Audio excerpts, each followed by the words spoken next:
Welcome to Planning Phase Syndicate. Thank you all so much for joining us tonight. This is episode 34 of our Star Wars Unlimited podcast. It's called Building New Decks. Is it fun? I don't know. You tell me.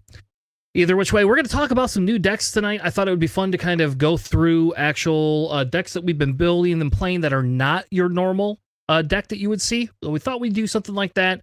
We also got a couple of tournaments to kind of cover for our Chaos of War segment, where we'll talk a little bit more about that as well. With that being said, if you have not, please like and subscribe to our YouTube channel. We'll have deck techs. We have all sorts of stuff. I have a deck tech I am loading tonight. Or I guess if you're watching this in the past or in the future, a deck tech I loaded on Sunday. So I have a Jango Fett one, and then I will have a couple of more coming out as the weeks go on. With that being said, let me bring in my co-host for tonight. Welcome to the show, the benchwarmer himself, Mr. Alex. How are you tonight, sir? I'm doing okay.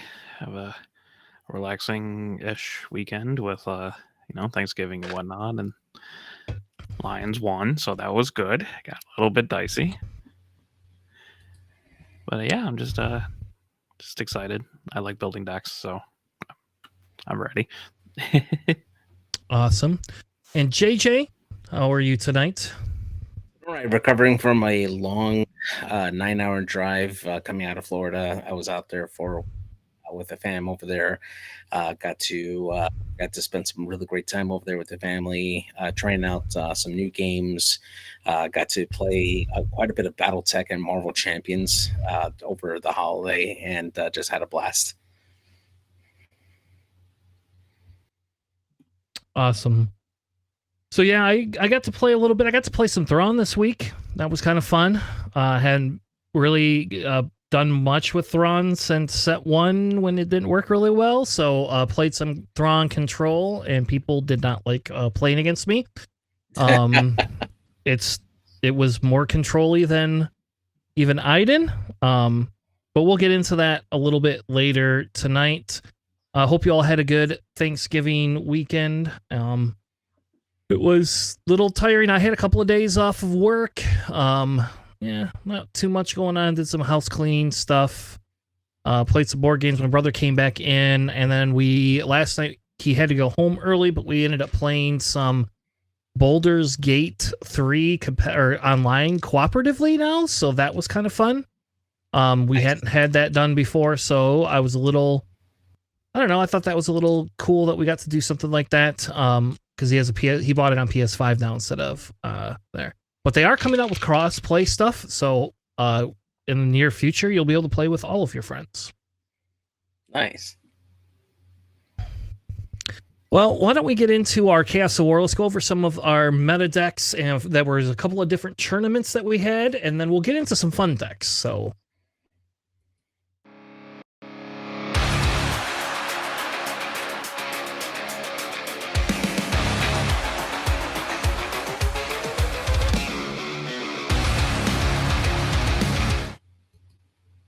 our first one that we wanted to talk about was a win a showcase.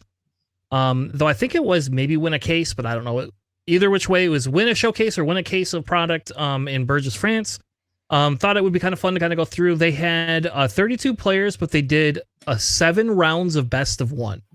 Right? Ooh. So that's cool. That's different. We've not done that before, I don't think. So that's definitely something that is a little bit newer. If you can see here, Jango Tarkentown took it over Sabine ECL with a backup Jango and a backup Pelp in 3rd and 4th place. And then we had an Yoda ECL, Anakin Blue, Cad Bane Tarkentown, and another Sabine ECL to round out the top 8. So kind of a diverse thing. And it's different because it's best of 1 rounds, right? So you're obviously teching for what you think is going to be the most played deck. And I bet you that's probably how we got a Palpatine in there, is because they could aggressively tech for aggro if they wanted to, and then be able to eke it out. But when you see the Pelp, I don't know, when we see the Pelp list, it's different. It's not what I would run. One way of describing it, yeah. Yeah. So we're not going to cover this full list. This is the basic Django Tarkentown lists that you see all over the place. There is not anything really big different in here other than they have 3 daring raids, which I believe they originally didn't have 3 to begin with, but this is your typical one that you would see. Doesn't have a Cad Bane in it. I don't know why they have sideboards because it's best of 1. Can you sideboard before a best of 1? I don't think you can, right? I would hope not. That would kind of defeat the whole purpose, right? Yeah. Also, they have triple crafty smuggler. That's different. Yeah, I think. But other than that, it's kind of the same basic triple dark raid list that we've been seeing. If you're interested, you can check out my deck tech video for Django Tarkentown that is not triple dark raid. That is more focused, not on space. So we'll move on to the second place one. This one, again, same. This is the Dark Saber ECL build. They don't have any cards, I don't think, from set 3 in here at all. Apparently, they don't want them or need them. Yep. So, I don't know, AMG or FFG, maybe Sabine or maybe ECL needs to be looked at. Because there you go. Like They didn't are have main decking. Oh, sorry. No, go ahead. No, I was saying they are main decking the triple Bright Hope for the triple dark matchups there with Django and all that stuff. So that's basically the only different thing you would see from like the middle to the latter half of set 2, Sabine ECL. And that's about it. Yeah. Well, they have a couple of peacekeepers in the sideboard, but again, sideboard didn't matter if it's best of 1. So Yeah. So let's look at the Pelp list. Alex, you want to run down the Pelp list? It's not a Tanner Pelp list. So it's not an Alex one either, I can tell you that. So you got 1 Salacious Crumb, 2 Colonel Elarans. Yeah, I know, JJ, it's killing me. Triple Gamorrean Retainers. That's the if you have another green unit, you get Sentinel, which is why it's a little bit tech for aggro. I got the triple Confederate Courier, triple Poggle the Lesser, 1 Mass Amida. You think you'd have a little bit more, but whatever. Triple Emperor's Royal Guard, triple Phase 3 Dark Trooper, triple Super Laser Tech, double Black Sun Enforcer, double of the Droid Commandos, double Hu Yangs, 1 resupply. It's baffling to me. Triple Merciless Contest, triple Command, 1 Enterprising Lackey, double Subjugating Starfighter, triple Overwhelming Barrage, triple Vader, double Maul, double Reinforcement Walker, 1 Aquintus Assault Carrier, and 1 Devastator. And what is that Aquintus Assault Carrier even there for? I would rather have my Reinforcement Walker than that. It has Ambush. Okay. All right. There you go. I guess that's It's true. a space unit that has Ambush. And I guess if you drop it next turn, you could drop a Devastator because whatever you killed, you can ramp off of, right?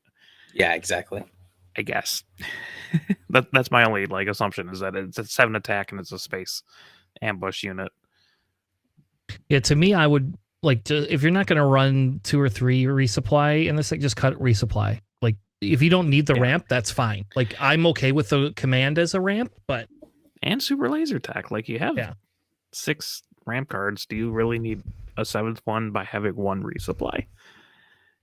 I don't know. I was running 9 in my old Pelp Green build, but that was so I didn't have to use the command specifically for ramp. I could use it for whatever.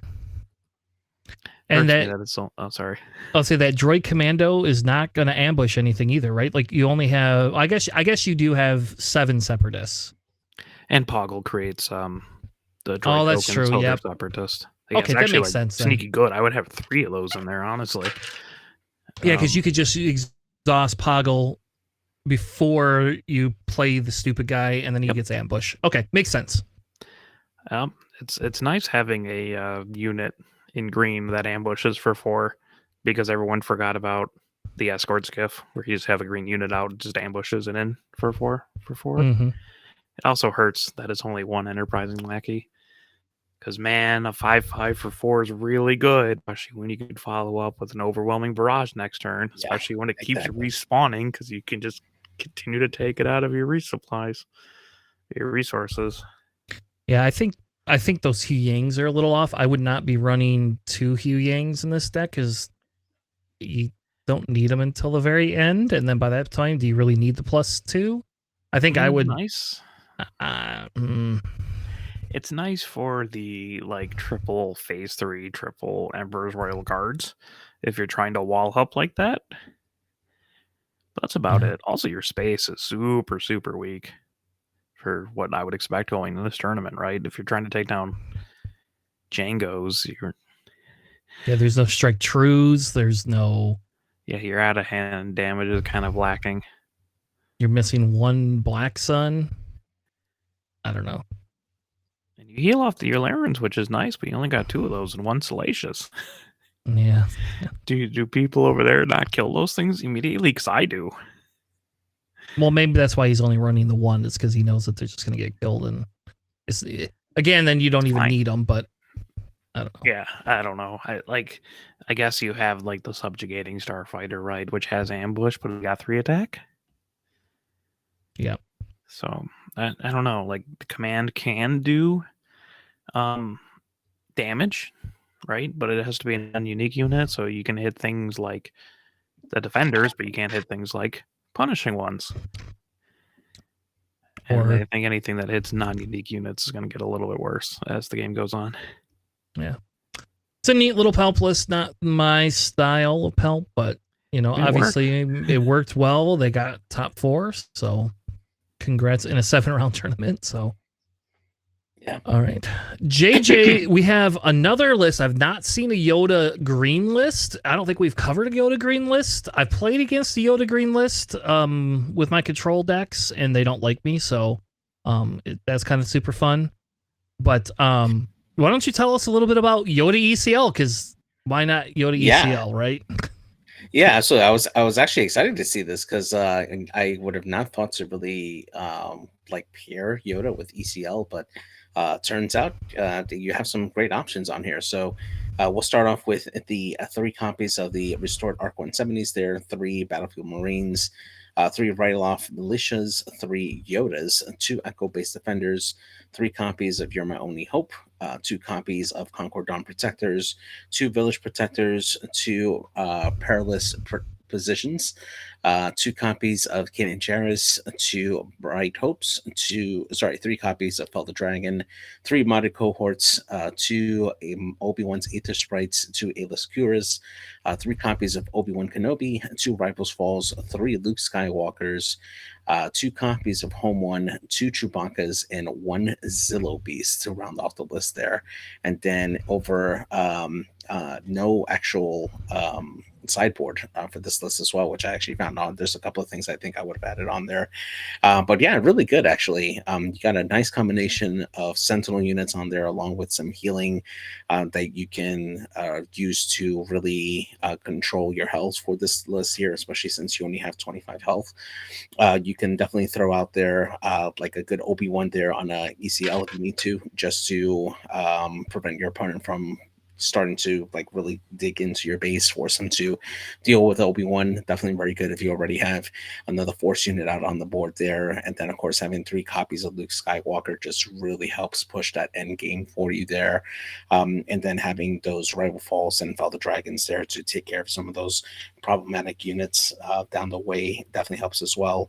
I do love the inclusion of Zillow Beast. I think that's an absolute beast, literally, to finish off games there. And then Chewbacca as well is just a solid piece on here.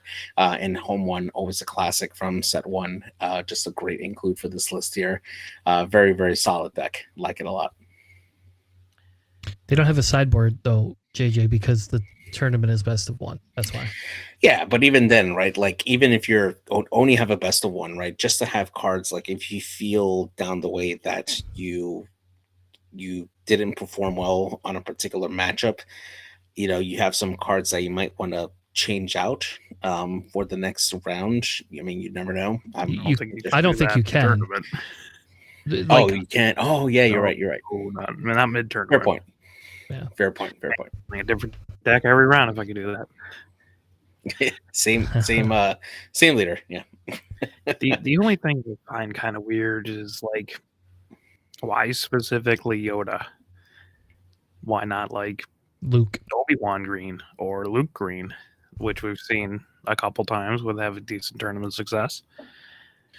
Well, Could be my own since bias this too. my my thought is that just with the inclusion of all these sentinel pieces, you're going to force your opponent to go into those units pretty often, and you're able to trigger Yoda's ability pretty reliably.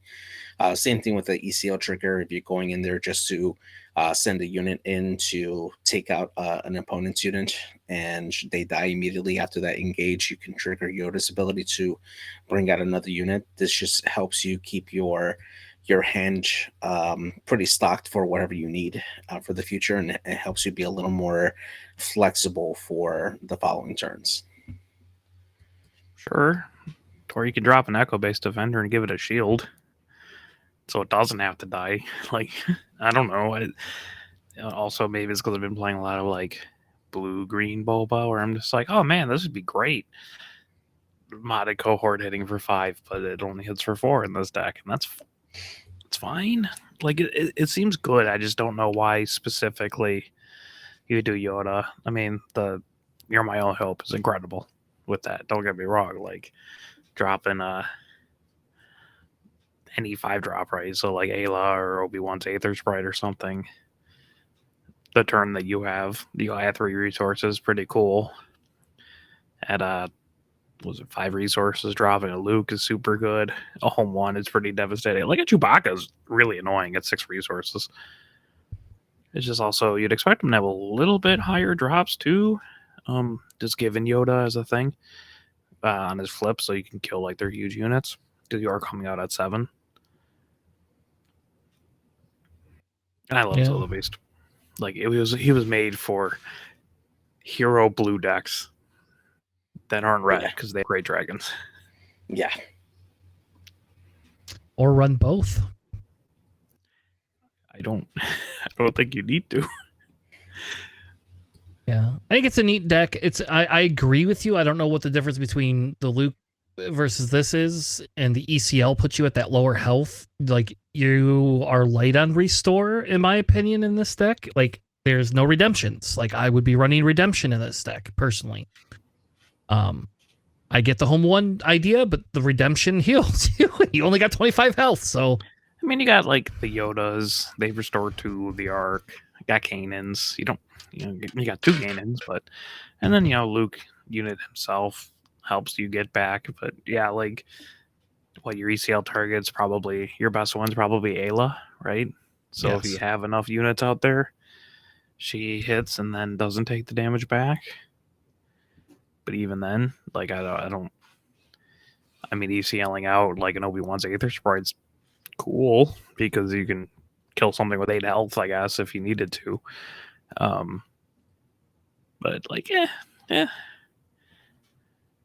is it worth the 5? Is it worth bringing Yoda over Obi and Luke? Is it worth having ECL as a 30 health base, or is it worth like not bringing in someone like Boba Green to mess with the math more? I don't know.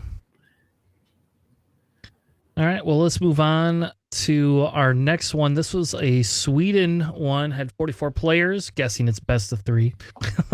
They had sideboards. So here we see Sabine Green taking it down again over an Anakin Blue, Han 1 and Bosk Green actually showing up in the top 4. A Krennic ECL, which I think we saw last week. I think last week we covered a Krennic ECL. Another Django Tarkintown, another Anakin Blue, and a Ray Red Tarkintown. So still pretty diverse. I would say top cut. We're not seeing all of one. I mean, not all of them are Django or Sabine, so that's kind of nice to see that. So here's the Sabine list. It looks, I don't know, identical other than that's a little bit weirder because you have like they have triple the R2D2, triple Admiral Yularen, and triple Spec Force soldiers. So it's a little bit more lower to the curve than what we typically see, but it also has like the Posen Wreckers and the Yularans, which is kind of wild to me that you're main decking them. Yeah, the Spec Force soldier was like the orient the orientate. I don't want to say orientate. It was like the iteration of like earlier Sabines. That was kind of something we started to see teched out. And maybe it's just there because of the Sentinel in blue now, right? You know, with Anakin blue on the rise, it does allow you to get past it sometimes. Sure. I assume they have Yularen in there for. Yeah, they're expecting a lot of blue and they don't want to get takedown on Sabine. Like, you're trying not to trade units, right? Yes. Generally, so. I mean, it does make Bright Hope hilarious, though, like having 7 health. Don't get me wrong, like, it's silly, but. Also, in the sideboard, you have triple Chaos of War. 5 costs of the Chaos of War where you do damage to each other based on the number of cards in your hand. Yeah, I don't know what that's for other than like Bosk. is it just the middle finger? I don't know. It's more out of hand burn damage, like automatic damage to the base, which is incredibly rare. But that's kind of wild to me. Also, like double home 1 in the side just in case. Also Bosk, I guess. I don't like, I get going up to 6, but like, are you building up to 8? Well, if you're Loopy, you are. Loopy built up to 8 when you played against me. But fair enough. But yeah, I mean, it's still Sabine UCL. You know, it's still pretty solid. It's just kind of weird iteration of this. I haven't really seen like main deck Ilarans and then triple R2D2, triple Spec Force. Normally they have like Metal Ceremony in there. Yeah, and I think the Metal Ceremony, it would be a little bit more useful, but I do understand the R2D2s. I do get that. I've seen that used before, and it does help to know what's coming. But I don't know. It's whatever. It's Sabine. We'll be happy when we don't see Sabine anymore. We have an Anakin Blue deck.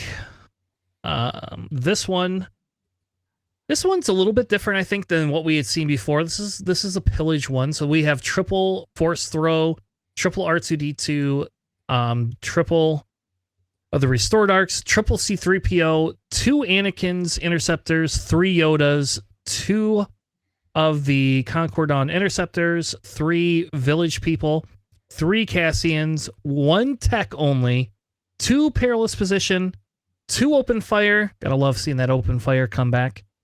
2 Kanans, 2 Takedowns, 3 K2SO, 2 Fells, 2 Pillage, 2 Pose, 1 Obi-Wan, which is crazy to me, 1 Fell the Dragon, or 1 Rivals Fall, sorry, then 3 Lukes and 2 Crate Dragons. And then our sideboard has 2 top targets, another Concordon, 2 more Techs, 1 more Fell, 1 more Pillage, 1 more Crate, 1 Bravado, I think. Yeah. And I don't know what that third one Smoke is. and Cinders. Smoke baby. and Cinder. And I don't know what that card does. Everyone dumped their hand back down to 2 cards. Okay, so I understand that. So this deck is like the Anakin Blue hand hate deck. That's what this deck is. Oh, you want me to do 3 damage to your base? No, I'm going to throw a card with K2SO every time. This is closer to like a rebelish Han Blue build that I've seen before. It's a little bit wild to have both R2D2 and C3PO because you do have like a lot of 3 drops, so that's what you're calling with C3PO. And I get like with Anakin's ability, they can hit for 3 and probably live through things because they have 4 health. It just seems a little slow, maybe. Yeah, like it needs more tempo, right? But you are, I guess, out efficienting them, right? Because if you're drawing more cards and then you can dump cards out of their hand, that does make you get to the Anakin's flip turn, which is strong, but also 1 Obi-Wan's kind of wild. Yeah, that's like, to me, that's nuts. Like I would just sideboard the Crate Dragons and have 3 Obi-Wans then. It is fun, in my mind, to use Anakin's ability with Crate Dragon because they have Overwhelm. Yeah, that's exactly the line I was thinking. 12 damage into a Greedo or something. I don't know. Yeah, I like it. I think this is kind of a neat deck. This is, like I said, this is different Anakin Blue than we've seen before. So, and it did well. So kudos to him. Let's move on to some top lists. So we have a Bosk Green, which we've seen Bosk Green do okay before, back at Gen Con times, and then I think it kind of just like fell off the map, and then now it's back. So why don't you tell me about Bosk Green?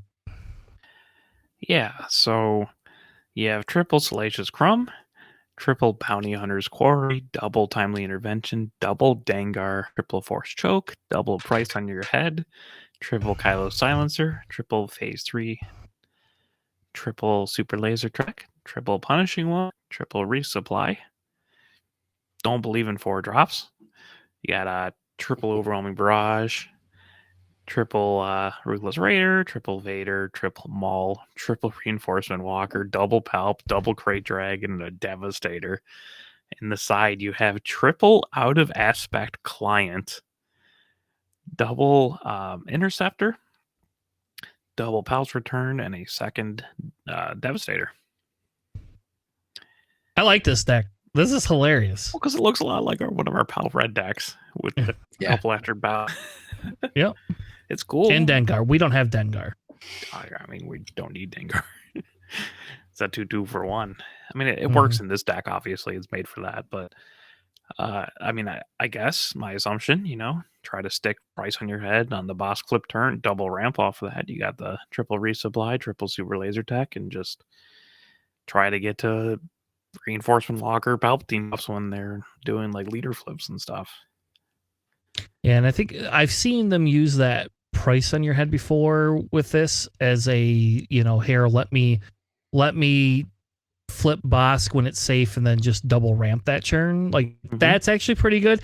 But then the guy that I was playing against that did it hit 2 Vaders in a row when he did it, and I had to put him in there. And I was like, oh man, that's a feels bad. He's like, yeah, I could play Vader next turn, but I don't have any anymore. I don't have any more Vaders to play. Yeah, that's the problem with like the smuggling and stuff, right? Just like, oh cool, I smuggled my WinCon every time. I love it. Yeah, I don't know. I would play this if I didn't like Palpatine, I guess. And Maul, I kind of like Maul as a character. I don't know. I do think it's good. I do think Boss can come back and be an actual thing. And I think, this might have a little bit more play into aggro than like sometimes the Palp does, only for the pure fact that they come out on the 5 resource churn, right? So now you have another body to help deal with aggro that we don't get in Palpatine. But there's no open fire in here, which I think is weird, right? We have like 8 ramp. So obviously all they want to do is ramp. And there's no Black Sun Enforcers in here either, which I think is a little weird. You would think you need more than ones. Yeah, I guess, and I guess it works because it could re-ready itself, but I don't know. You got the Raiders too. I mean, the Raiders are incredible. I have a local of mine that runs Boss Green. I'm not exactly sure his whole deck, but I'm sure it's something pretty similar to this because this makes sense. Triple Vader, triple Maul might be slightly excessive. You probably want like 3 and 2 of whichever one you like more. Although Vader does have some decent targets, not the greatest. I'd probably drop down to like 2 Vader, just triple Maul. But yeah, it's cool. Well, all right. That ends our Chaos of War segment for tonight. That was fun. I like seeing the meta. I mean, I don't know. I guess we'll go round table. How do you guys feel about seeing this type of a meta? Like, I know this isn't a PQ level yet, and the PQ will dictate a little bit more, but I mean, it's exciting, in my opinion, to see like a little bit more variety than we had been seeing. And I hope that this continues into the PQ. What do you think, JJ? Yeah, I absolutely agree. I'm definitely excited to see the new combinations that people will come out. Enhance some of the old decks and stuff. Like when you send me your suggestion for the new throne list, including some of the newer cards, I was like, man, like that actually looks really good. Like taking a look at some of the old leaders that we haven't really seen in a while and seeing them get buffed up with a lot of the new cards that came out with the new set. Like it's exciting to see what can be. And yeah, I think it's going to be a definitely interesting season with all these new cards on there. Yeah, like I'm excited that it is a pretty diverse ish meta, I guess, kind of. It a lot of it seems like, hey, if you're running red blue hero, it's 80% of these cards and then choose Anakin or Rey, right? Or it's like, hey, you're running, blue green hero, hey, choose Obi or Luke or Yoda, I guess, in this case. So it seems we're getting more variety, but also a lot of the deck building seems pretty samey to me. Like, uh, you know, what's the functional difference between this like red blue Anakin deck we went over and like what Ray typically does with Tarkin Town? I mean, you change out a card here or there specifically for your leaders, right? Um, but like you can, if you go back to the Anakin list, like you look at it, it's like, yeah, you can see Ray doing the exact same thing. You have the R2D2s and the C3POs. You just pump them up with experience instead of doing damage to your base. So it's nice that like it's all shaken up. It's not just dominated by Boba, but I also think there's a little bit more room to explore. I think people are settling a little bit too much right now. Yeah, but I agree. Yeah, it's pretty healthy. I like it. Yeah, I think that's one of the things is hopefully we continue to see this type of a change, and I think that's kind of what drove me to want to do a different segment tonight where we actually talk about like other decks. Like JJ built an IG88 deck that he felt was pretty good, and it's not a bunch of one-off stuff, so we can't even make fun of him this time. Like there's no making fun of JJ, except for you only have 2 Ruthless Raiders in there, but we'll get to that in a minute. But the idea is I wanted to kind of actually go through and talk about like some other decks and some other like other leaders, because like to me like that was the big issue I had like when Boba was dominating. Is it's just like if you really want to win competitive tournaments, you had to play Boba or Sabine, right? That was like a big thing. And then Boss kind of came back and crept in, and then Boss didn't do as well as what we had thought he was going to do at keeping the Sabines and Bobas in check. And then all of a sudden they nerf Boba, and now we are seeing other decks crop up. So I hope this stays this way for the PQ. Though I will tell you, it makes play testing for a PQ horrendous right now. Like, yeah. Oh my gosh. There's so many, like, I don't even know how to get enough games in to test. Like, I played against Nalisay deck, which we are going to cover tonight. It's not like the most, like, this gentleman is a newer player, but I played him at our local tournament and he went 2-1. He came in second place. Basically, he lost to my deck. But like that deck was really good. And like, I just think it's interesting that we get to see some of these other things, because I do think Nalisay has some legs. And I think we talked about this before. And I really want to kind of push that envelope now, instead of us just saying, hey, what is the 3 top leaders? Okay, screw that. Who cares? What's the 6 top leaders? Okay, well, how about what is the top 16 leaders? That's what I want to see. Can we get a top 16 leaders where it's that diverse? And I don't think it'll be IG88, but we'll see. So for our For a Cause segment today, we are going to cover some of the lists that we've been playing and why we're excited about them.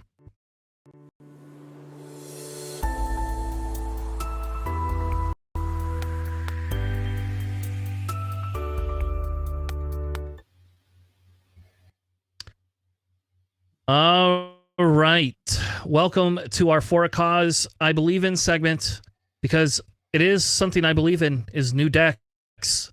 New decks. Tonight, we're going to be covering new decks. We're going to let each of the people who created the decks kind of go through them. We're going to talk about them. We're going to pick them apart, or maybe not if they're really good. So, JJ, you could kick us off tonight, because we challenged you and said, hey, Are you going to give me an IG-88 deck? Because you believed in it for 2 sets, and then I got nothing out of you, and now we've got all these droids. And JJ is going to bring us an IG-88 deck. Tell me what it is. All right, so we got IG-88 with droid manufacturer here, which means when you deploy a leader, you can create 2 battle droid tokens there. I chose that specific location mainly because it works with IG-88 just having more units on the board to trigger the ability there. So in this year, we got 3 copies of the of the Obedient Vanguard, 3 copies of the Confederate Courier, 2 Pago the Lessers, 3 copies of the OOM series officer, 3 Vanguard droid bombers, 3 copies of Grenade Strike. We got 3 copies of droid deployment. We got another 3 copies here of droid commandos, 2 squad supports, 3 B1 attack platforms, 3 copies of open fire, 3 copies of relentless rocket droid. We got 3 overwhelming barrages, 2 Krakens, 3 B2 Legionnaires, 2 Ruthless Raiders, 2 Admiral Trenches, and 2 clones. And then for the sideboard, 2 copies of the Visible Hand as well. And then for the sideboard, I included 3 copies of for timely intervention, just to get that ambush in there for those turns that you need to knock out a problematic unit. We've got 3 copies of the Dissembling Fangfighter, great unit to have on the sideboard when you're dealing with units that like to have the Darksaber, for instance. Got 3 copies of the Belbalob fighter there, and then the 3rd copy of the Ruthless Raider there, which you could probably just auto include and run 51 cards, honestly.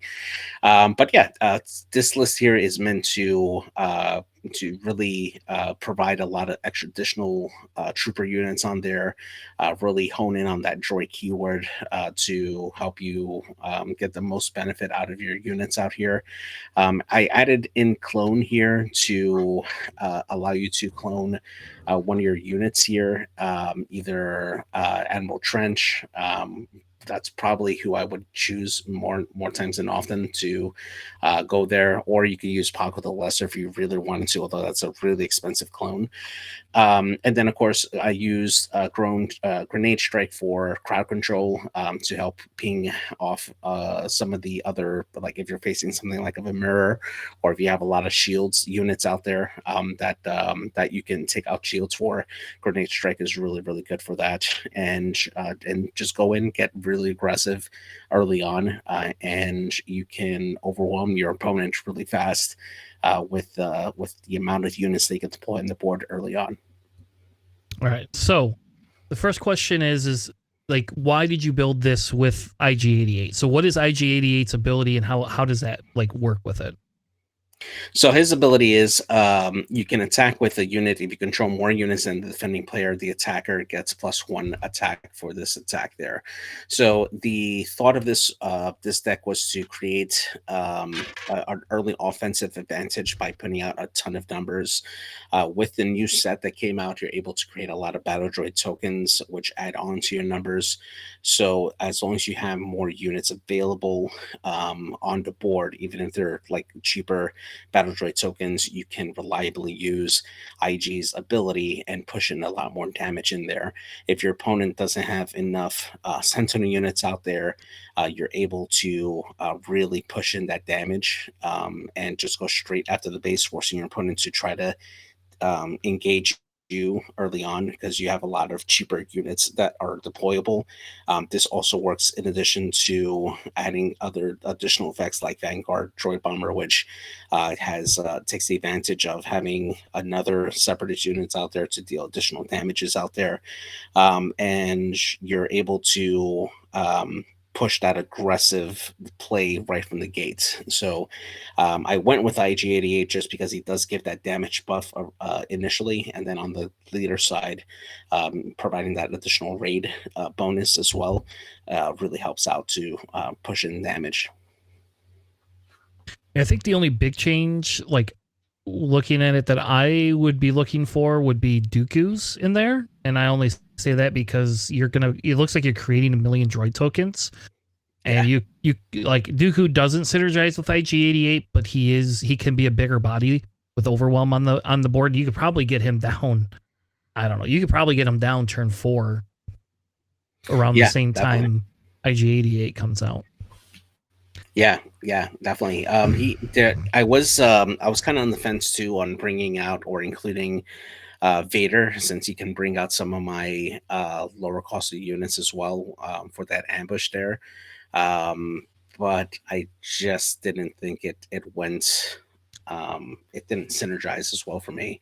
But I think that's another option for me that I would consider adding onto this particular list. I have suggestions. I mean, I also believe it like in the Dooku thing as well. But it's a trooper based deck, and you don't have stormtroopers, which are 1 cost 3 ones. Like, you think they would naturally fit in there? You have no force chokes, which is a choice. Like open fire, it's space, which is nice, but like force chokes are just out of hand 5. I don't really care if my opponent has cards with this Yeah, kind that's of true. deck. Yeah. Also, what was I gonna say? Yeah, mostly like you have a ton of units and not a lot of like exploit, which is fine, but like it is tough for your opponent to come back if you're just like, cool, here's my squadron of vultures now, or like here's my Dooku, or like I'm sure you did with Trench. It's just a little bit easier. And I don't. Yeah. So I got to play this deck a little bit. Initially, I had a couple of the larger battle droid tanks. The one with the 8/8. big. Yeah, and it ended up harming me in anything because I was always having just about 1 or 2 units more than my opponent. And then whenever I was exploiting, it would bring my count down to where I couldn't use IG's ability anymore. So I wanted to keep at least a handful of exploits in there, just so I can really like take advantage of it. But it just ended up hampering IG more than it gave benefit, at least in the way I play. So that's kind of why I left out a lot of the exploit stuff. I'm But not they saying could like definitely come in there. ton of exploit, just like your Yeah, Dooku's, your maybe the Squadron of Vultures, stuff that that back toy spider thing with the ambush, like that's pretty solid. Or like I don't know, maybe even like kind of heavy hitters like Maul, or the red Darth Maul, the one that The new ball. yeah, the new mall. Yeah, like that's yeah. not too bad because your 5 drops are Kraken and overwhelming barrage. Well, I guess you get the B2 too, so Yeah. Yeah. And the B2 is actually really good for what he does. I like Yeah. him. Yeah, it's just like minor tweaks. Cobb Vanth, I think, would also be kind of interesting if you're a little spicy on that. Just because you probably will get a ton of actions, and when you kill Cobb Vanth, you can bring out your OM guy or a Poggle or your Yeah, that's true. anything that do less. But definitely the stormtroopers, man. Come on, basic stormtroopers. They're great. 3 ones. That's true. Yeah, 3 ones, and yeah, they get hit early on. Yeah, you could deploy 2 of them right off the bat too. So Yeah. Yeah. My bigger thing, like I don't like that you're the 1 cost raid 1 like trooper. I know why you have that in there, but that's where I would put those like instantaneously, especially because you don't have to have a green situation as much as you would need it with Admiral Yularen. But I don't know. It's a neat little deck. I think you should test it out, JJ, at your locals, and tell us how well it does. yeah, absolutely. All right, so we're going to cover this Nalisay deck. I know we kind of went over Nalisay a little bit a couple of weeks ago, but this is the deck I played against. And I think I think it needs Wrecker, right? I think that's that. And the gentleman explained he didn't have all of the cards. He was a newer player. But the way that this deck synergized was actually pretty neat, for the most part. And it did work out very well. I don't know why my image is like super blurry, so I apologize for that. And I could get a link to it if needed, as we go forward. But essentially, they have 3 of the clone dive troopers, 3 of the, I don't know, what is that, the 101st troopers? I think that's what they are. Um, 3 of, I don't know, the other clone trooper. Clone heavy gunner. Thank you, clone heavy gunner. Then he has 3 echoes. The 2 cost 2 echo. 3 of the infantry of 212, which I originally we were very down on, but in this deck, like he made that work very, very well. Like he was able to get down enough extra units between like Batch Brothers and these other things that coordinate was turned on pretty much the whole time. Like that, like I was very surprised by that, and that was a pain in the butt to deal with. Well, like it's functionally no different than like the Cloud City Wing Guard, right? And that one's on conditional sentinel. Yeah, Unless I guess. you're like really specifically looking for the troopers and the Republic keywords, which kind of matter, I guess. But wait, I think the big thing is it works with Cody, whereas I don't think the Wing Leader City Guard does. no, and Cody's just all your units get +1/+1. Okay, all right. Well, then I guess it would work. I don't know. Then we have 3 Batch Brothers, 3 of the Elite Corps troopers, which are the ones that get coordinate an extra 3 health. 3 of the advanced recons, 3 of the ARC 170s, 1 Jesse, 2 of that leader. I don't know what the heck that card is. Leadership. Yeah. And then 2 of the same ones that JJ had, which I never saw him play. 3 heavies. Yep. 3 heavies. 3 of the system patrol crafts. 2 of the defense of Camino, which was absolutely hilarious. He played that and had no damage on his base against me. And then I super blasted the whole board, which he would have healed like 10 damage, but there was no damage on his base. But that card, and like in his deck, he said that card was like really, really, really good to be able to play when you had a bunch of units out, because if he was worried about like health, he could just run his units into his opponent, murder them, and start healing without having to have the heal trait. So, which is kind of neat. 3 Commander Clone Codys, 3 Vanquish, 3 Rivals Fall, 1 Captain Rex, 1 Clone, 1 Snoke, which was the spicy card I did not know he had in there, and 1 Zillow Beast. And he didn't get to play any of those because I milled those cards out of his deck. But yeah, I was running evil control. But I do think that I think a couple of the things, like I think I would be putting Wreckers in this deck a little bit. I don't know if I'd be running 3 Rivals Fall and 3 Vanquish. I think I would be running 2 of the Fell the Dragons in that deck instead of the Vanquish. Personally, I'm not a big Vanquish fan all the time. And this is a very space light deck too, which I know it doesn't work real well because there's not a bunch of clone space units, but I do think you need a little bit more space. Like you would want a little bit more space to help you deal with it. But I mean, he had anywhere between 3 and 4 units out on the board at all times. Like he was able to continually put these cards down, all the time. So it was really nice. Heavy, by the way, Heavy is just like an auto kill, I think. Even if it kills your units, like you just if he's got 2 other units, you just kill Heavy. Like Heavy doesn't get to live anymore. Yeah. So yeah, I don't know, Alex. What do you think? What would you add in here to change to make it a little different? So this kind of sees like. So my problem with Nalase is that a lot of people just focus really on the clone aspect and not so much that you have a really strong blue villainy shell. So this is very much clone based, which is fine. Like I get you could probably flood the board with coordinate and useful abilities. I'd probably run ECL, honestly. Because ECL with heavy is really silly. And Wrecker, when that eventually gets into the deck. But it's okay. I mean, I definitely add some more space units because you have 3. I mean, there's Sentinels, so that's nice. But you have the other arcs as well.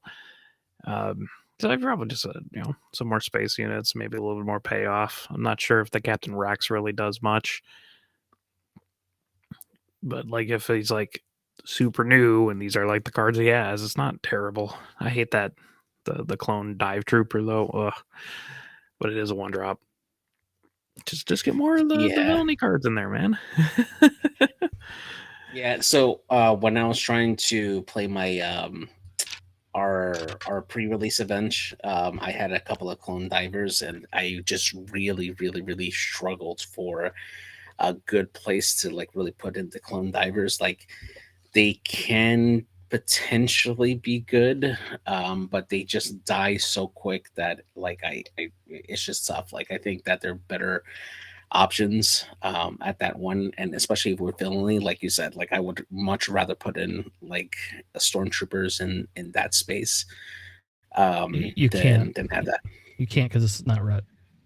Oh yeah, you're right. Good call. Or But you could the put Pike bounty Sentinels in there. Pike or Sentinels. clone deserters. Yeah. I could do clone You could deserters. do for clone the same deserters. cost. Yep. Yeah. And that's a 1 cost, and that's a 2/3. So Yeah. But I think it was a neat little deck. Like I think there's something to Nalisay. I'm not 100% in agreement with Alex that we shouldn't be running clone like a lot of clones. I'm just saying, not focus solely on the clones. Like have a decent mix in there, but nothing crazy. Yeah, and this was tailored more as like more of an aggro style deck with a couple of late game surprises. Is what this was. I mean, most of the games that he won in the early game. So yeah, so I don't know. I like this. I want to see more Nalisay. I actually wish I had an Nalisay showcase. I would have probably run it if that was the case. So, all right, Alex, one of the decks you submitted was Mono Blue Yoda. What do we have here? Yeah, so this is kind of a work in progress. I've iterated off this a whole bunch. But this is just a mono blue Yoda deck. It has a double R2D2, double Foresight. I mean, Foresight obviously just really go with Yoda.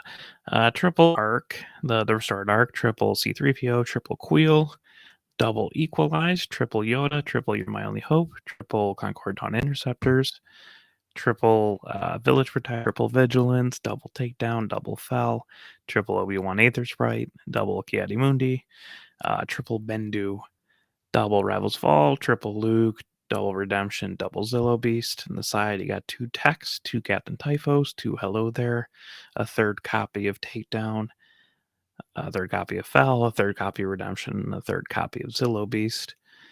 Yeah, I mean, it's kind of weird. The Ki-Adi-Mundis are a little bit at conflict with the deck itself because you're drawing off what you want a Foresight.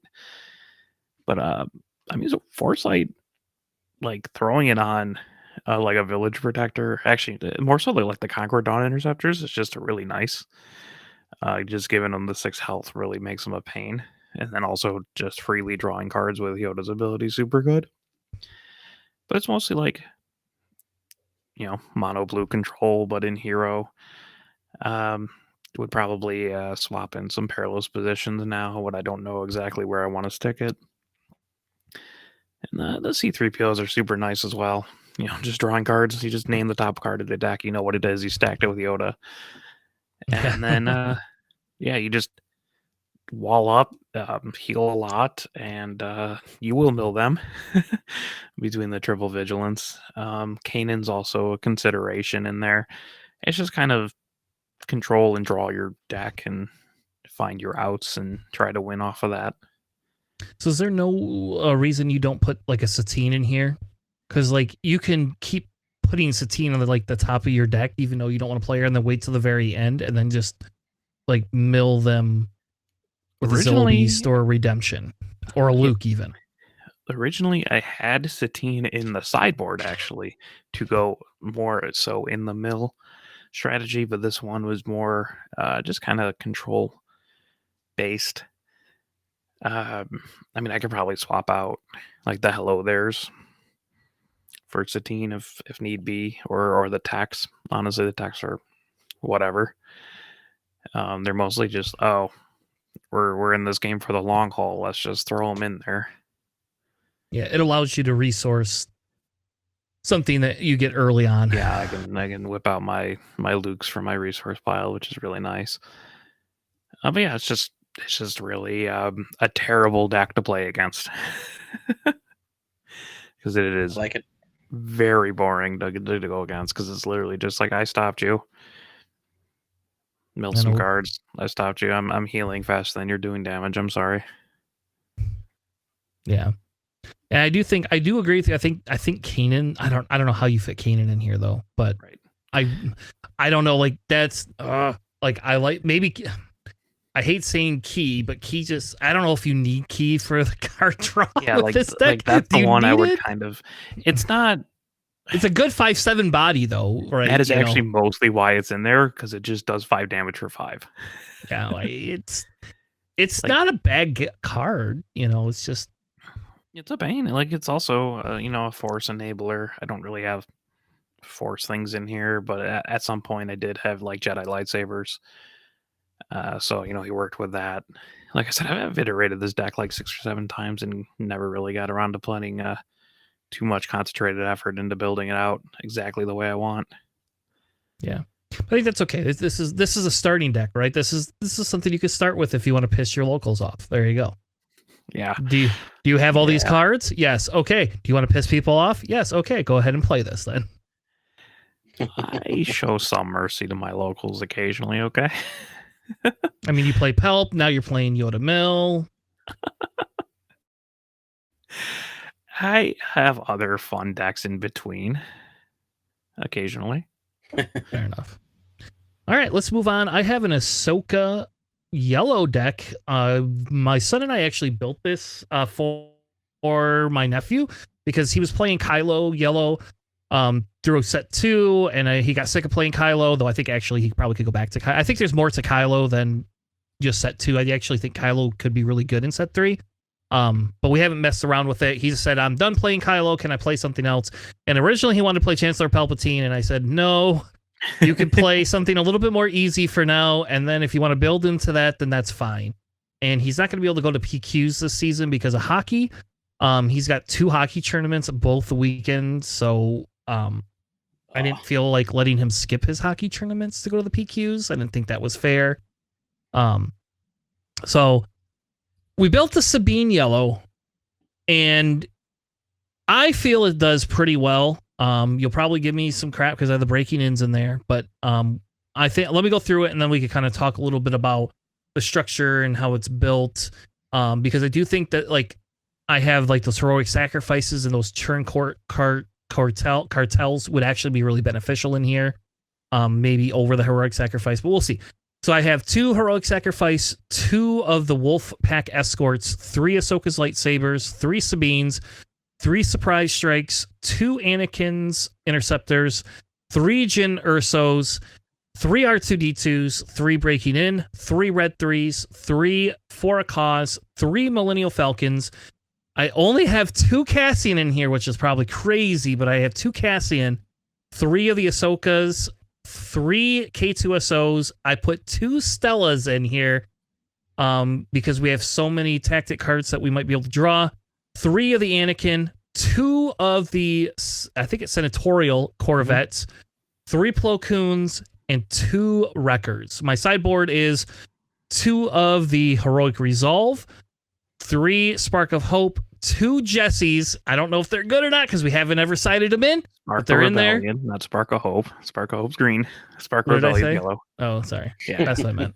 And then I have 3 Sabine number 2s in there. Yeah, so like the idea of this deck is similar to like the Sabine yellow deck, except for the difference is this one focuses a little bit more on striking, and obviously you don't want to trade units, you want to keep your units onto the board. The Millennial Falcons, actually, I hate that you have to pay a resource to keep them ready. I guess it makes sense why you do that, but that is like the only drawback to those with this deck. That's why there's a lot more 3-cost stuff in here, and 2-cost stuff is for the pure fact that you're like the Millennial Falcon is such a good card that you get it that next turn you're only playing the 3 resources because you're keeping it active. We had thought about running the churn coats or whatever that 1-drop 2/3 space bounty ship is. Hell yeah. The cartel turncoats are great. Instead of those heroic resolves, and I actually think that they would probably be better than the heroic resolves, except for I like the heroic resolves a lot. I don't know.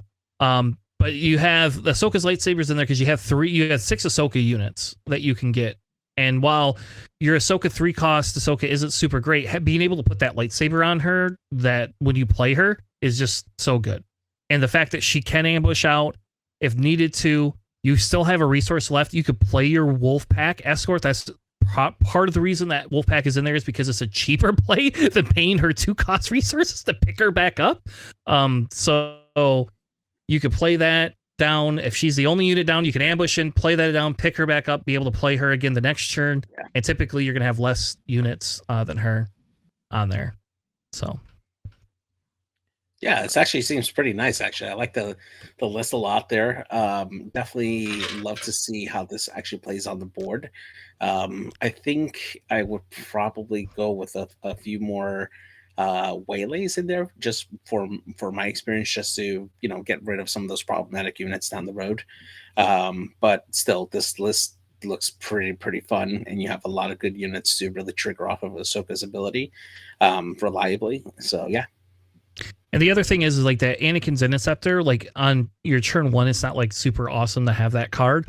But like if they ignore that card and don't kill it, it becomes a menace because this is an aggro deck. You're not worried as much about some of the damage they're doing to your base. And I never thought about this, but that thing triggers once you hit 15 damage, right? So like it's a lot better than when you have a 25 health base. And you're worried about it. Now it's like they get half damage on your base and it becomes active. And now it's a 4/3 in space for 2. So are the wreckers worth it? Probably not. Very rarely have we ever played wrecker. Like usually when you get to that resource turn, if you haven't won, you just lost. So that's usually what happens. Yeah, I'm also a little bit surprised with no like hot shot blasters, given like you have triple surprise, triple breaking in, like you're doing we're just gonna push a lot of damage through kind of thing. Yep. Even with the heroic sacrifices. But hot shot blasters are solid. They are. It's the big. I mean, and they are. The bigger issue is when you resource them, they cost a 3 to come out, and that's you not playing a unit. But sometimes it doesn't matter. So I don't know. I agree with you. I do like the hot shot blasters. I didn't know what to cut to put them in, though. I mean, maybe you just cut wreckers and put them in, I guess, then. I mean, that's an easy swap. We worried a little bit about the top end a little bit, and that was kind of part of the concern. So yeah. You still don't have to pay 3. You can just pay put it 1 on there for 1. Yeah, R2D2 with Hotshot Blaster is terrifying, honestly, because he's just a 4/4 for essentially 3 resources now. Yep. And that's kind of the same idea with the Ahsoka's lightsaber, right? If you don't have an Ahsoka in hand and you don't want to hold that card, you can just put it on R2D2 and he's just a 4. Like, it's just a middle finger. Like, here, kill my R2D2, please. Yeah, I figured it'd be functionally the same thing. Maybe it's a replacement for like heroic sacrifice, right? I'm not sure if it's worth losing the tempo of being down a card if you have 2 less, especially when you have like breaking ins and surprise strikes. But in that, it seems pretty solid. I see that you're trying to make Stella work. We're trying, baby. It might not, like her, and even Anakin sometimes feels bad. Like Anakin's not always the best play, but like I found that like what I found with this deck is if I get to the point where I can play Anakin, I don't want to play him the turn Ahsoka comes out unless I have units on the board already. That makes sense. Like by the turn after that, I don't know how much I care about it because like if you leave Ahsoka with 3 units, I mean you give her a lightsaber, like it's stupid. It's just awful. It struggles into control a little bit, but I didn't find as much the problem with Anakin as much as I found more of a problem with like a Maul. For whatever reason, Maul seems to eat this deck a lot faster than Anakin does. But I don't know. I am trying to make Stella work. She is the lowest one on the chopping block to be replaced in there. And I'm trying to figure out how to get some turncoats in there. I really kind of want to turncoat those 2 turncoats in there, but I don't know. The wolf, it might be just be you replace the wolf pack with that. The bounce might not be worth it in the long run. So anyway, that's my Ahsoka deck. Alex, you also gave us, did we do yours? 2 of yours? Oh, this is my second one. Okay.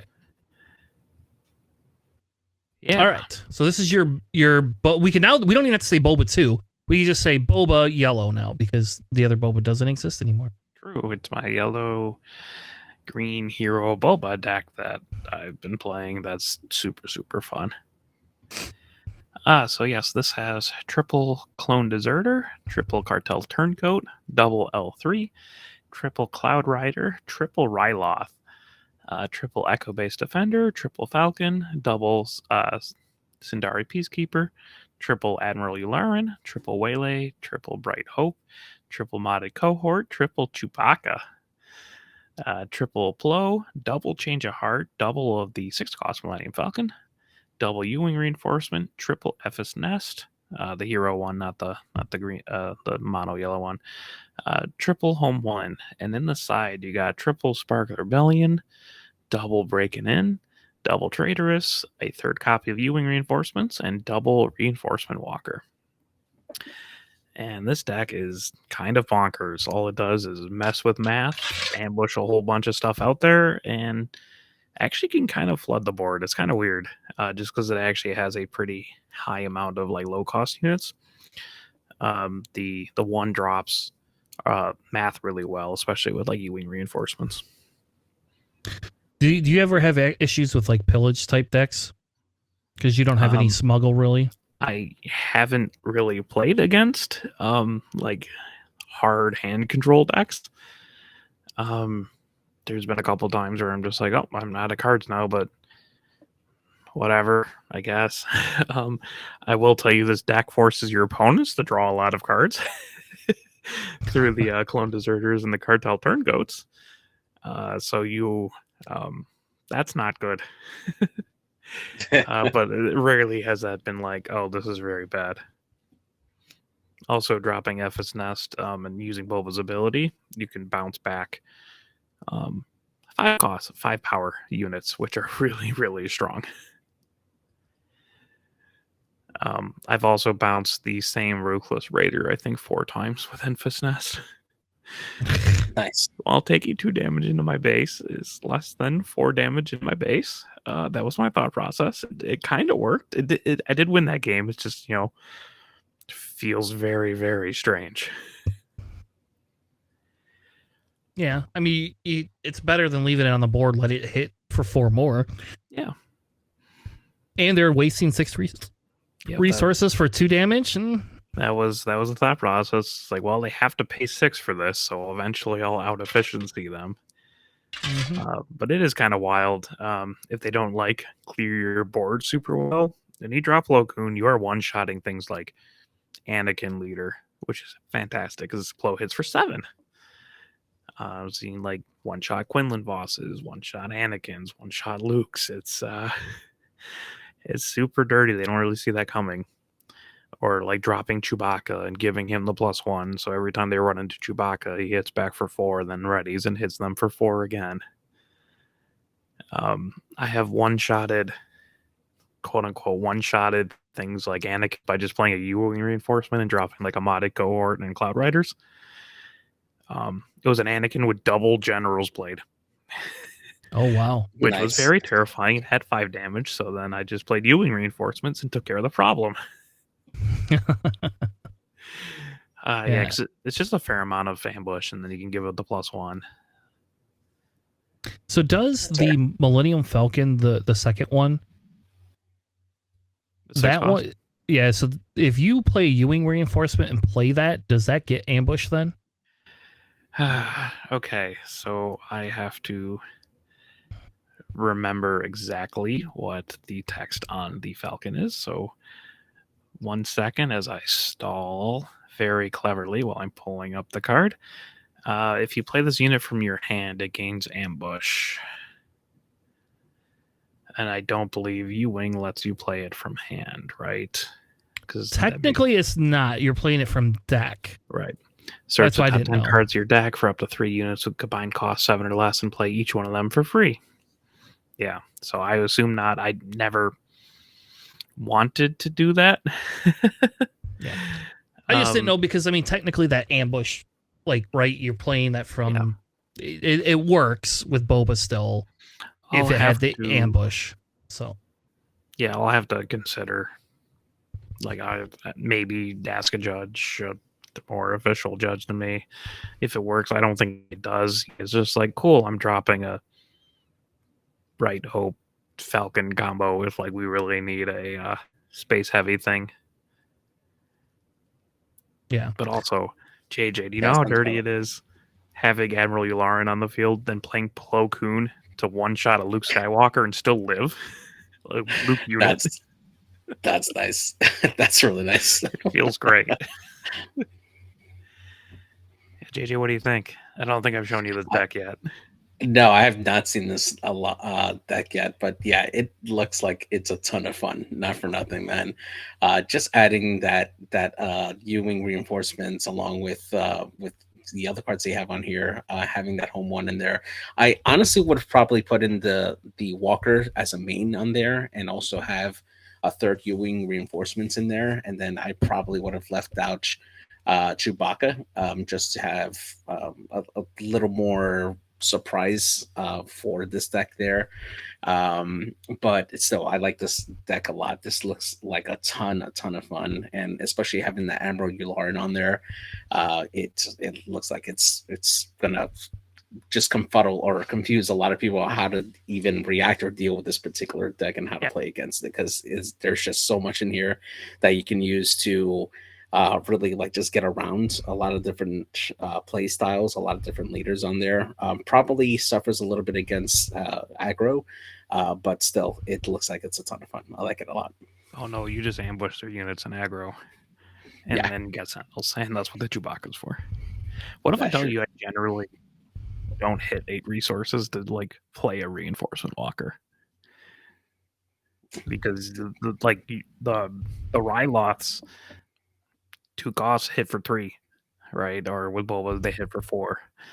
Like, you actually just end up doing a lot more damage just with the +1s, like the modded cohorts. They come in, they swing, they hit. Also very funny, if you're going against Sabine, you just drop a modded cohort and you just kill the Sabine and then live, because you can bump them up to 5, which is super nice. Those change of hearts are disgusting. I've done so many things with them. Yeah, it's fun. I had Boba's armor in here at one point and then took it out because I'm like, I don't need this. Like, that was one of the things why my buddies are just like, why don't you just try yellow? You get Boba's armor. And I'm like, I guess. And I had it in the main deck, and I'm like, this is not something I ever really need. Which, like, feels weird, right? Because you're just like, well, it's Boba's armor. It's a super good card. It wins games on its own. And then I'm just like, I don't need my Boba's armor to, like, do the extra damage. Like, Boba's not a huge part of this deck. He's just mostly there to surprise some of my units have extra attack. But it's very fun. Would recommend trying out. I have had someone, like, capture one of my cards, too, and I'm like, I'm going to smuggle out L3. For the effect that no one ever uses L3 for. That's fun. It's fun. Yeah, it's a fun deck. All right, and let's go on. I think this is our last deck for the night. I don't know. Do we have another one after this? No, this is it. So the last deck for tonight is a Thrawn Blue deck, which is a little heavier on cards. I am running the main deck heavier on cards, not the sideboard. The sideboard is more of the, here, these are your testing type cards for it. And this, I went 3-0 this weekend, and then I was able to play on another platform, and I have 20, I'm at like a 60% win rate roughly with this deck right now. The sideboard that I ran officially on Saturday was 3 restock, 3 top target, 1 change of heart, 1 of the Rivals Fall, 1 of the Super Laser Blast, and I believe 1 Foresight is what I had in there. Or maybe I had all 3 foresights and 1 restock. I don't remember. But this is kind of what I've been playing around with. So this is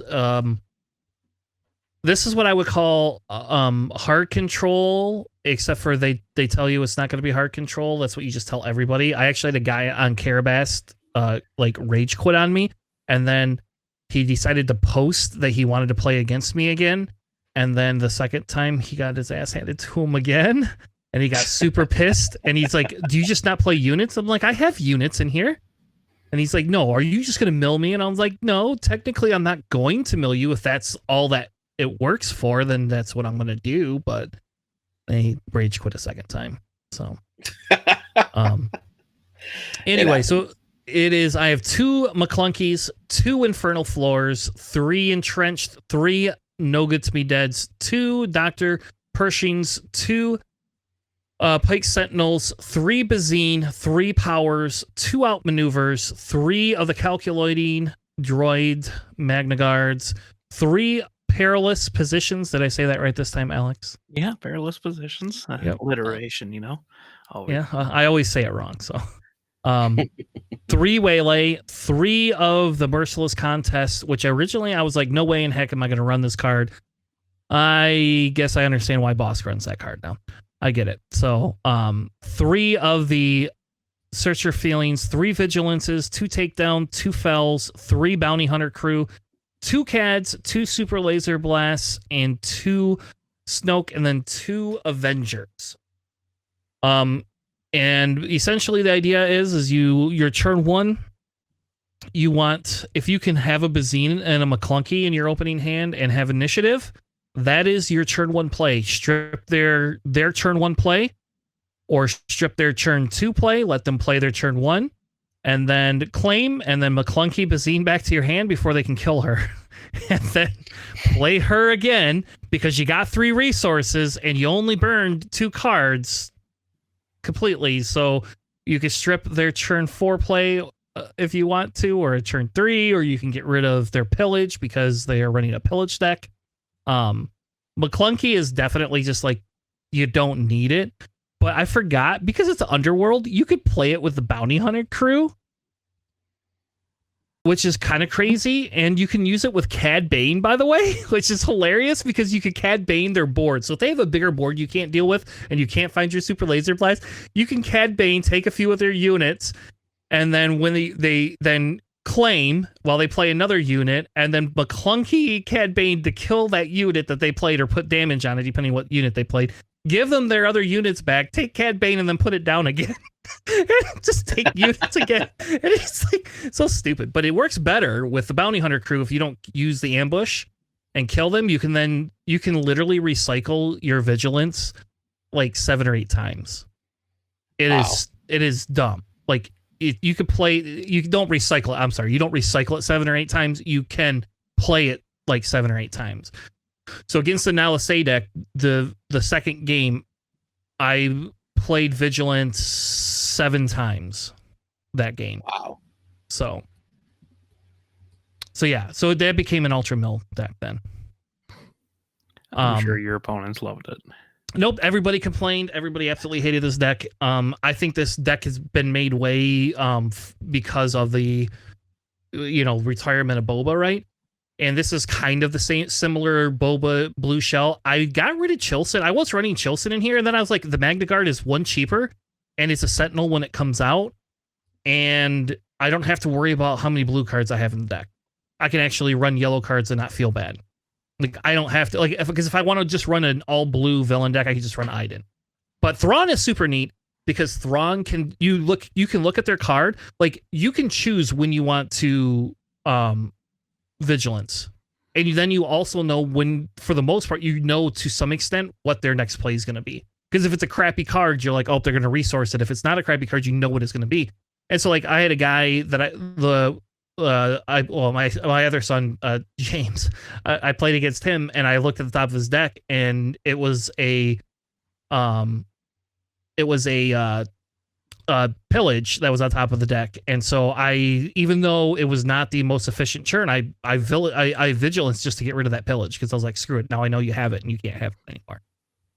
And then Thrawn's also like really cool because he's a 3/9, and like people usually ignore him, and he can just tap units down. Like that's the thing. Like the Django, like we saw the resurge. We seen Django surge up to the top because of the fact that Django can tap things. Like Thrawn can do the same thing, and for the most part, you're claiming before your opponent is, except for when you play outmaneuver and they get angry and then they don't play any more cards that round. Then they get all their units back. But so Thrawn can just tap things down, and to some extent half of what their hand is. So between Bazine and that, it feels super great. It's probably not the most efficient build, and there's probably a couple of cards that need to be cut out of here. But for now, this is what I've been running. So, what are you guys' thoughts? Man, honestly, I was pretty excited when you showed me this because I've been meaning to get back into Thrawn for a while, and I was actually looking at more Thrawn Green. But man, this just makes a ton of this is really, really good. This is, I would say, actually competitive. I think that a lot of people will not have really an answer to really how to really deal with this amount of control that you can do with Thrawn. And I think that this is something that can definitely make its way into a top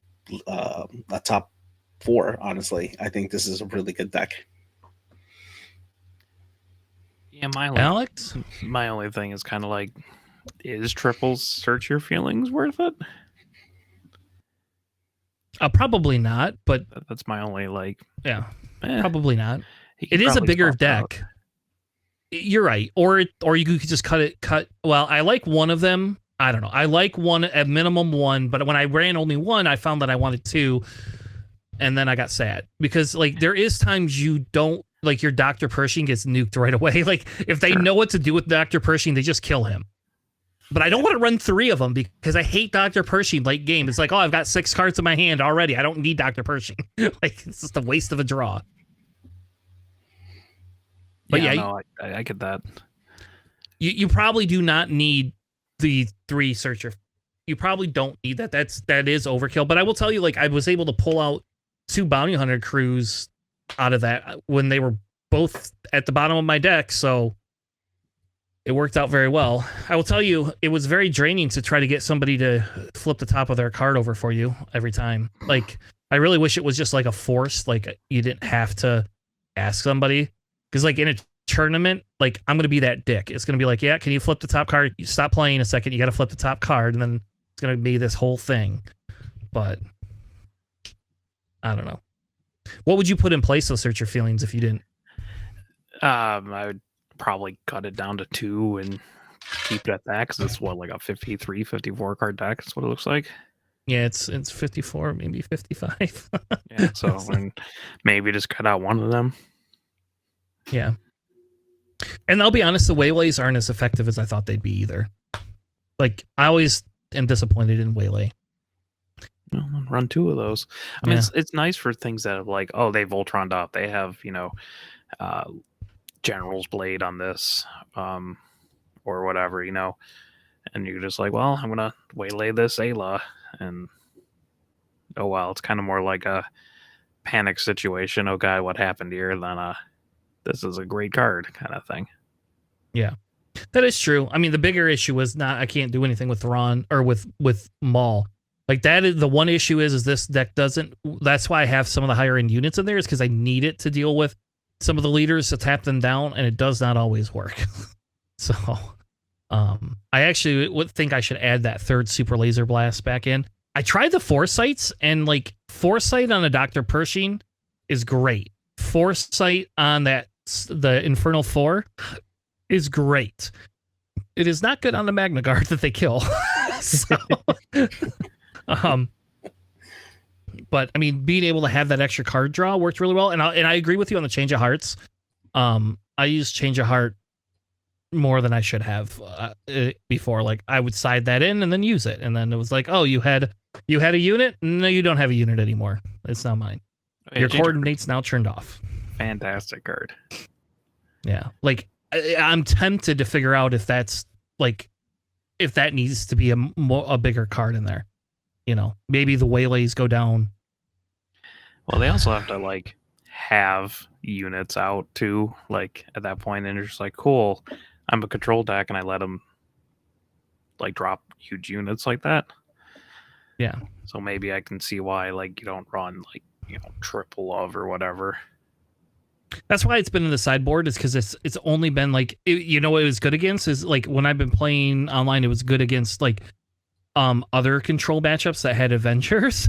Like I played my Avenger this turn, killed your unit. They played an Avenger. I played a Change of Heart and get your Avenger. Thank you. I can take that back, and then I don't know. It's okay. It's not the best, I guess. So. But I don't know. This is what I've been playing. So this is the crazy, weird stuff that goes on in my brain that I said, hey, maybe I can build a Thrawn deck that might be viable. I don't know. I've had success with it, I think. I don't know, like, in a tournament style if this is viable or not. But I will tell you, going against Bosk Blue, it was a lot more fun to be able to steal their Crate Dragon than anything else. Like, that's like the Change of Heart, is like stealing a Crate Dragon. It's like, oh, you could do 6 damage. Do you want to do 6 damage to your unit? Nope. Okay. Well, you could do 6 damage to my base, and then I'm going to just do 10 back to yours. So, whatever. Or kill something else and give it Overwhelm. I don't know. I actually, this was the most hilarious thing. They dropped the Crate Dragon. I waited till the next turn. Then I changed the Heart It at the beginning of the turn, stole it, put an Entrenched on it, like you would do, and then like ran into a bunch of stuff and overwhelmed their base. They got, then at the end of the phase, they got it back, and then the next turn, they didn't have enough, they didn't do the damage right away, and I just Power of the Dark Side it, and I was like, all right, well, you should have just swung in with it, because now I'm just going to go kill it, and I got to do a whole bunch of stuff with it. Remember, No Good Dead doesn't specify enemy unit, so you can, like, Crate Dragon, attack with it, then No Good to be dead, and give it back to him. That's silly too. I didn't think about that. That's hilarious. That's gross. You're more dirty than I am. Holy crap! Merciless Contest is a card, right? That's so true. You can swing in with your own Crate Dragon and then sack it off with Merciless Contest and tell them to also take one of their units too. All right. Well, I've never had that come up, but that's a good idea. Fell the Dragon does not specify enemy units either. You can play it on your own Crate Dragon after you attack. That's true. Think outside the box, or exploit all of these things that have no limitations. You can waylay it after you attack with it if you wanted to. Give it back to them. Yeah, that's true. But you're not taking the damage. Yeah, and then they got to spend 9 resources the next turn to play it again. Mm-hmm. So it's not actually none of that's a bad play. That's why there's a lot more 3-drops in it too. So the only thing I didn't know when he took his Crate Dragon back, if it kept the Entrenched. I took the Entrenched off of it for them. Why? I didn't know if it stayed on it or not. I don't know what. Does it? Okay. They just gain control of the unit. It's okay, well, all right. Well, that's horrible then, because I took it off there, but then they definitely wouldn't have been able to do anything with it then, because that's why. Yeah, I thought that was like fine. Just entrench, like attack and then entrench and give it back to them, and you just don't have units out. Yeah, because I don't typically, like, I will tell you the Pike Sentinels, like, outside of aggro, I don't need those. Like, there's no point in playing those. And 90% of the time, I'd rather just claim and play Power of the Dark Side. I've actually found the first play against an aggro deck is Bazining it or claiming and Power of the Dark Siding. That's it. So, all right. Well, I think that was enough new decks. I think we went the gauntlet tonight. We got a lot of new stuff for you. It seems like the meta is shaping up to be a little bit more than what it originally had been. So I'm excited to see some of these new decks come about. If you have a deck you want us to talk about, or you have something that worked really well for you, you can post it in our Discord or send me an email at plannyfacesyndicate@gmail.com. You're welcome to share your list. We'll cover it. I mean, as long as we have a new meta and new decks, like, we'll keep playing this until the PQ says you're going to solve the meta. We're going to keep building weird BS decks that hopefully work, right? Give Alex some time. That's what Alex loved about X-Wing for a long time. Build weird scumless. So is my Thrawn deck a scumless? Is that what you would consider that is? Yes. Am I Thrawn less? 1000%. Yes. Scum lists in X-Wing are all about disruption, and that's what Thrawn does in the game, is just disrupt everything. Disrupts and stuns. Yeah. I did get a showcase, so I was a little bit... I was basically told they will sell me the showcase cheaper than market price in an effort to get me to play it to see if I can take it to a PQ in top 16. Then. Oh. Wow. So, we'll see. I'm going to work on this deck. I am more sold on this deck than I originally was. And like, I've been posting, we have a group, there's like 5 of us that are playing Thrawn Blue. So there's like 5 of us that are like talking about this deck. So it's not going to be just me, but there's only 5 other people that I know of and like 10,000 people that play Thrawn Blue. So, but who knows? Maybe it'll become a thing. All right. Well, thank you all so much for joining us tonight. It was a wonderful show. Next week, I don't know what we'll cast about next week. We'll have something cool that we'll cast about. Maybe a few more decks. If you submit a deck, we'll cast some more decks. And we officially hit 500. So we're going to do our drawing that I forgot about to do this week. So we will do our drawing for our Vader card for one lucky winner who gets a Vader and a Grogu card next week. We'll do that live next week. So if you're listening in, we go live at 9 p.m. Eastern every Sunday night. Sometimes we're a little early, but we'll do the drawing at the end of the show next week, and hopefully you can all join us for that. With that being said, thank you all. Have a good night, and we'll see you on the Flippity Flop.